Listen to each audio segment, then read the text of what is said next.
Hello once again and welcome to another video on the DeviTM channel. If you're new, please hit that subscribe button. If you're liking this video, smash that like button. I'm sorry for the low video quality, but I have to record off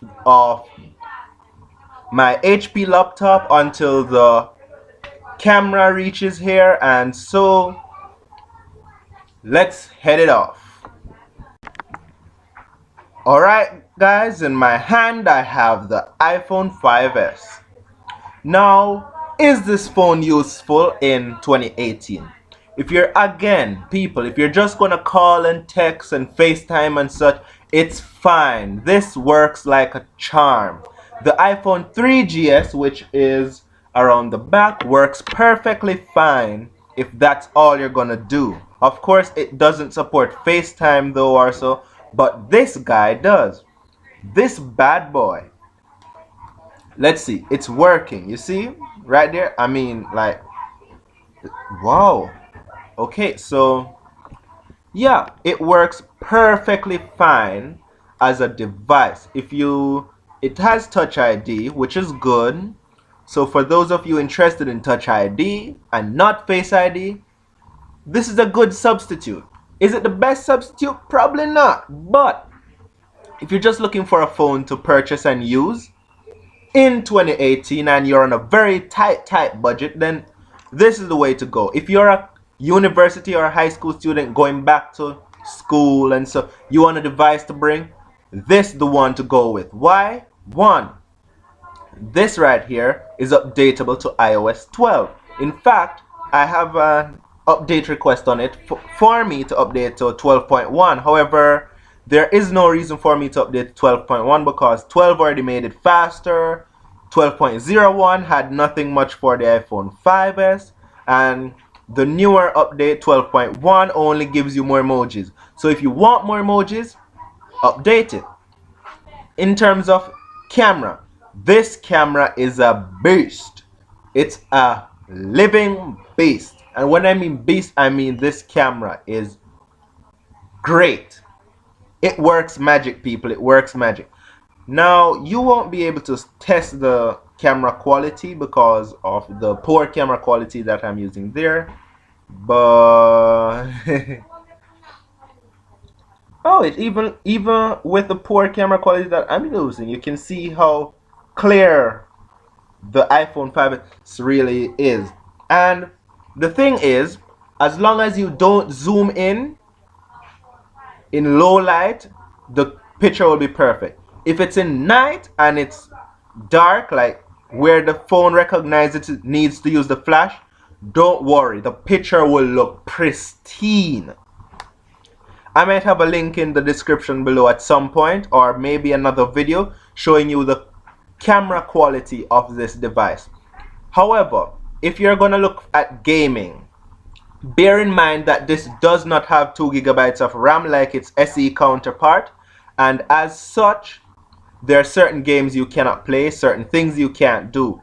Fortnite is one of them that can't be played on this. You can download it, but you can't play it because Fortnite requires 2 GB of RAM.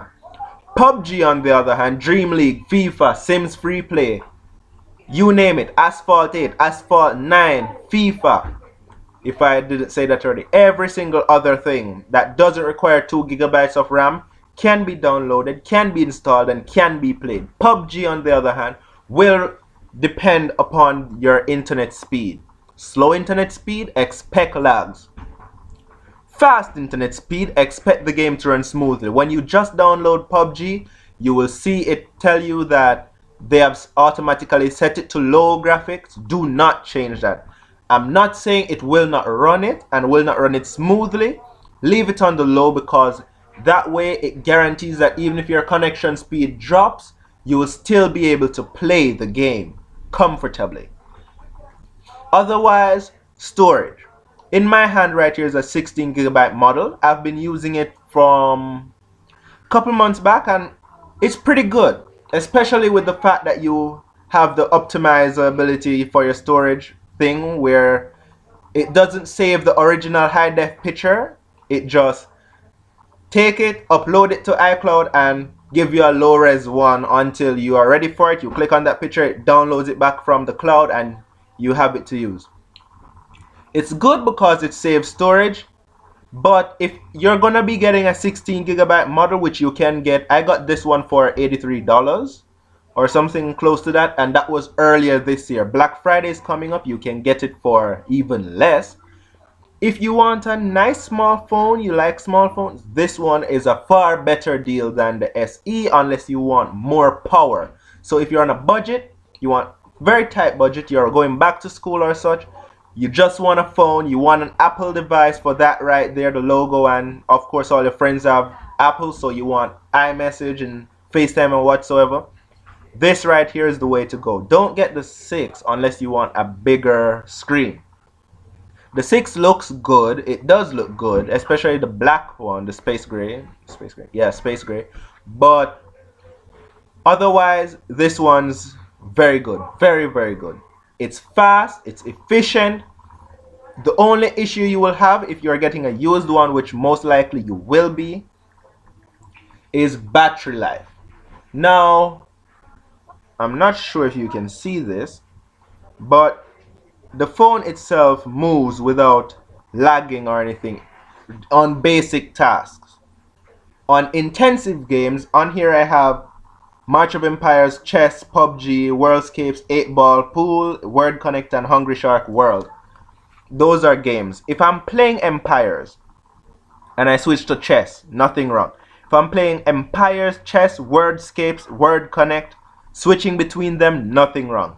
However, if I'm playing PUBG and 8-Ball Pool and Hungry Shark World, because PUBG and 8-Ball Pool uses internet, and because PUBG is a graphic intensive game, I will not guarantee you that every single time you switch between the two, you will go right back into the game at PUBG. However, PUBG has this feature where even if the game restarts, you will go back into the match. And it doesn't take long for it to restart. It doesn't like literally restart the game. It just starts you back from the menu and asks you if you want to go back in. But that's only if you were disconnected from the match. Now, in terms of durability, I must say, pretty impressive. It fell from a height, my height, because I was washing up some dishes and so, and it fell. Boom. I thought it was crushed, destroyed. Maybe the case helped, but it's still working. Otherwise though, it's a very good phone, very durable, very nice, very fast, and the screen, guys, the screen is sharp. It's not as sharp as the newer iPhones or newer counterparts, but let me give you a comparison for speed. In terms of thinness, this phone is the same thinness as the S8 Plus, the Samsung S8 Plus. It's the same exact thinness in terms of thin. In terms of size, it's a lot smaller. In terms of speed, it's not that far behind the S8 Plus. Wait, let me correct myself. It's slower, but it's not as slow as you would expect. So I press on messages on them both. The S8 Plus will of course load up faster, but this loads up less than 2 seconds behind it. If it takes 2 seconds, it's for a graphic intensive game like PUBG. So this right here with the new iOS 12 update is good. Do I recommend you upgrading past the base iOS 12?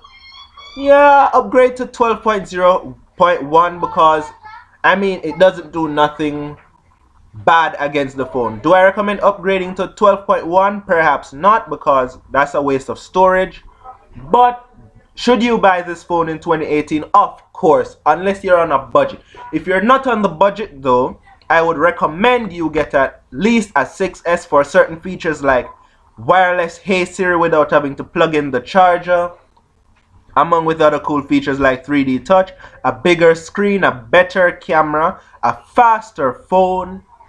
Yeah, but if you like small phones and you want a good price phone, maybe for your kids, maybe for a friend, and you just want a phone where you can talk. And yeah, get the iPhone 5s. It's nice, it's beautiful, it's fast, it's efficient, it's the next generation of iPhone. Just kidding, guys, but make sure you smash that like button. If you're not already a subscriber, subscribe, and peace.